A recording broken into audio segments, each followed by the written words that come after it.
How's it going, Star Seekers? My name's Luke and welcome back to the channel, where today I'm bringing you a review for a game called Sunblaze. It's a tough as nails puzzle platformer which sees you playing as a girl called Josie, aka Sunblaze, who after being trapped inside her father's training facility must then jump and dash away through room after room as the facility generates ever more deadly layouts for her to puzzle through. Now Sunblaze draws influence from the likes of Super Meat Boy and Celeste, and if you played one of those games then you'll likely have an idea of what the game has in store for you, and if you haven't, well let's just say that dying in the game is something that you're going to become a master of. Now as always, don't forget to like and subscribe if you enjoy this review, especially if you're one of the 86% of people who regularly watch my content and haven't yet done so. And let's now get into it and see if you have what it takes to become a superhero.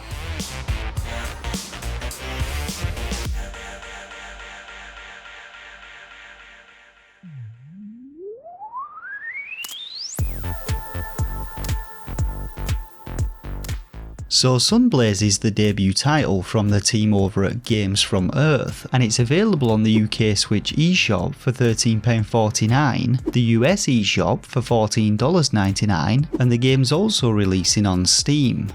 Now upon starting Sunblaze, we're treated to the game's title laid on a soothing blue backdrop, while a rather pleasant sounding tune plays along in the background.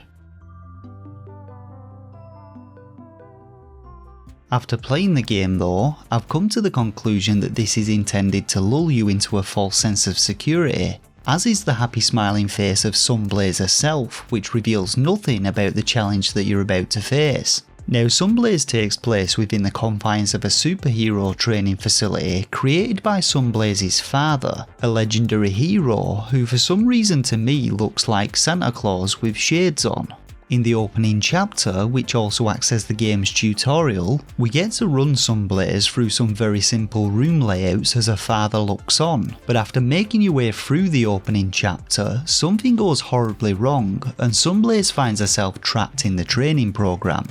With her father nowhere to be found, she's then left with no other option than to continue onwards and face ever more challenging layouts as the simulation shifts and changes around her.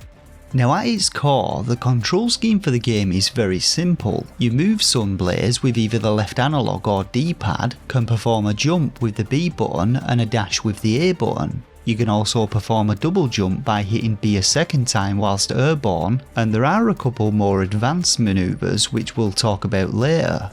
Now the game eases you in rather gently, challenging you to utilise these simple manoeuvres to reach the microchip and proceed to the next level, but it does slowly gain momentum and you'll soon be double jumping, chaining dashes and bouncing off the heads of enemies as the gaps become larger and speed and precision become more of a priority. Each of the game's chapters also introduces a new set of dangers for you to overcome, and these range from simple spikes and angry little thwomp-like blocks which splatter you if you get between them and a wall, to lasers, electricity fields and exploding barrels. While overall the game does become progressively more difficult as you begin to master the basics, each new chapter does go a little easier on you to begin with, allowing you to understand the rules before it once more kicks your ass. Now while we're on the subject of difficulty, if you've been watching the channel for a while, you will have often heard me mentioning that I've got a short fuse when it comes to these type of games, and I usually lose my shit within the first half an hour of playing. Surprisingly though, while playing Sunblaze, I actually didn't rage quit once, and I only let out the odd expletive after retrying a level for about the 50th time. Now this is partially due to how gameplay feels in Sunblaze in comparison to some other games, which increase their difficulty by simply throwing a larger quantity of dangerous shit at you or speeding up gameplay. With Sunblaze, difficulty is handled differently. While there is an increased number of hazards in some of the levels and it still requires plenty of precision to complete them, a big part of the challenge in Sunblaze comes from working out how to actually complete them, as the game puts a much bigger emphasis on puzzle solving than games like Super Meat Boy, where the objective is to simply time your jumps in order to avoid death. Upon starting a level, I often found myself pausing for around 30 seconds as I analysed its layout and worked out the route I was going to take through it, and I thought the developers did a fantastic job at implementing the puzzle aspects while keeping things fresh and challenging with each new chapter. Now if like me you usually struggle with these type of games and you're getting the rage sweats on after dying a million times on a specific level, you can actually choose to end your suffering by enabling some of the game's accessibility settings found within the pause menu. These can provide you with minor leg ups in the form of higher jumps or double jumps, but they also include things like infinite jumps, infinite dashes or invincibility, and I thought this was a great inclusion as they really sort of help to eliminate any chance of your rage quitting. You will however get a little marker on your level in the form of a tick which indicates you use these crutches to complete it, but you can always go back later and complete it legitimately once your rage subsides.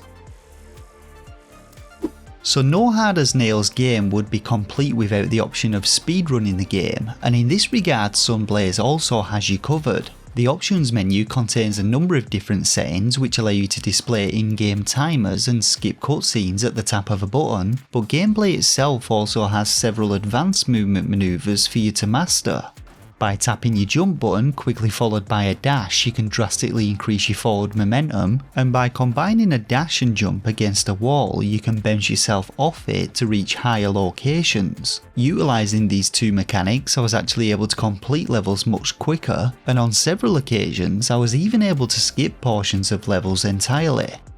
Now Sunblaze contains a total of 6 chapters, which on the surface doesn't really seem like a lot. However, each chapter does contain about 60 or so levels, and getting through all of a chapter's levels can take around 2 hours, depending on how many times you die of course. Now the challenge doesn't stop there though, as located within some of the chapter's levels are these data cubes which are often positioned in hard to reach places. Successfully grabbing a data cube is only half of the battle though, as you'll then need to complete the level in order to collect it, and collecting all of the data cubes in a chapter unlocks a hard mode version of it, which contains only a fraction of the levels, but trust me, they are much harder. It's worth noting that you are able to go back and replay any of your completed levels to acquire any data cubes that you're missing, so you don't actually have to grab them all in a single run. So at the current time of writing, I'm about a third of the way into the 5th chapter, and this may very well end up being the first rage-inducing game that I've ever managed to successfully complete, though I do think that the hard mode levels are going to test my patience a little. Overall, gameplay in Sunblaze feels incredibly polished and a lot of thought has gone into making the game. The controls feel very tight and responsive, the visual variety and pixel art is great, the audio is catchy whilst being inobtrusive, and while it only plays a minor role, even the story is pretty good, with some amusing dialogue references to other popular games. In all, I think that Sunblaze will prove to be a fantastic addition to the genre, and while it does share some similarities with Celeste and Super Meat Boy, it's able to stand firmly on its own, and I really hope it gets picked up by speedrunners and gains the same popularity that these titles have. Now when it comes to my own personal rating, I'm actually very pleased to be giving Sunblaze 5 out of 5 stars. If you've ever wanted to get into these kind of games but dread the thought of bursting a blood vessel just trying to beat the first few stages, then I highly recommend giving Sunblaze a go. It has some great accessibility options to stop you losing your shit, and levels are much more puzzle orientated, which puts a different, and in my opinion, much more manageable spin on the genre. And so that's about it for this review of Sunblaze on the Nintendo Switch. Make sure to hit that like button if it helped you out. Let me know what you thought about the game and whether you're going to be picking it up in the comments section below, and make sure to subscribe to the channel as I upload new Switch reviews and content every few days. For now though, I just want to thank you all once again for watching, and until next time, take care of yourselves and rage on.